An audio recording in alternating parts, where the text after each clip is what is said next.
রোজকার অভ্যেস মতো তিতির দুপুরের খাওয়া ও রান্নাঘরের কাজ সেরে দোতলার বারান্দায় নিজের পছন্দের জায়গাটিতে বসে খবরের কাগজের পাতায় চোখ বোলাচ্ছিল।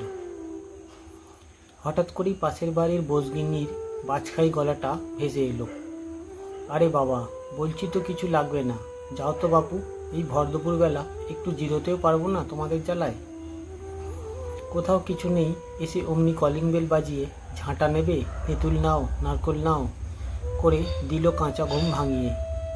যাও তো বাপু, আমার কিছু লাগবে না, খবরদার এই দরজায় এসে আর বেল বাজাবে না, অন্য বাড়ি যাও।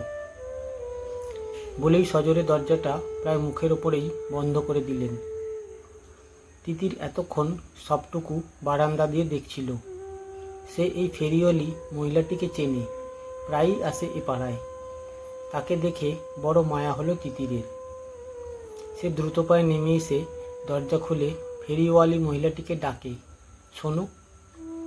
ঘর্মাক্ত ক্লান্ত মুখে এক মুখ হাসি নিয়ে কিছু জিনিস বিক্রির আশায় সে বলে, বলুন বৌদি, কি লাগবে?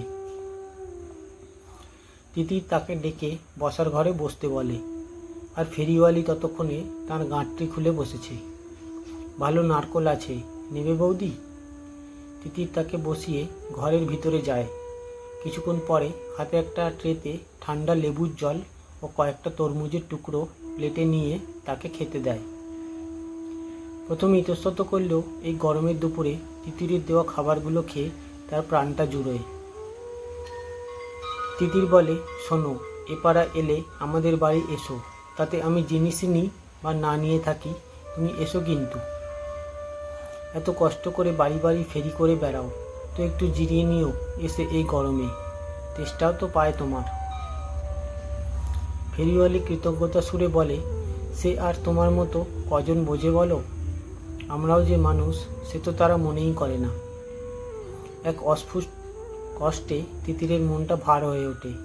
মনে মনে বলে, ঠাকুর, এই মানুষগুলোর কষ্ট তুমি লাঘব করো, সকলকে চেতনা দিও। কয়েকদিন পর তিতির দেখে তাদের বাড়ির পুরো রাস্তাটাই প্রায় ঢেকে গেছে চাঁদোয়ায়।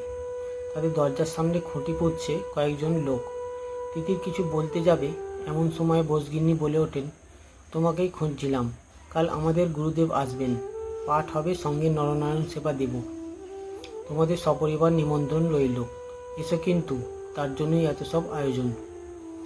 তিতির মাথা নেড়ে সম্মতি জানায় আর অবাক হয়ে দেখে বোসবাড়ির গেটের সামনে বড় বড় করে লেখা রয়েছে, জীবের দয়া করে যেই জন সেই জন সেবিছে ঈশ্বর।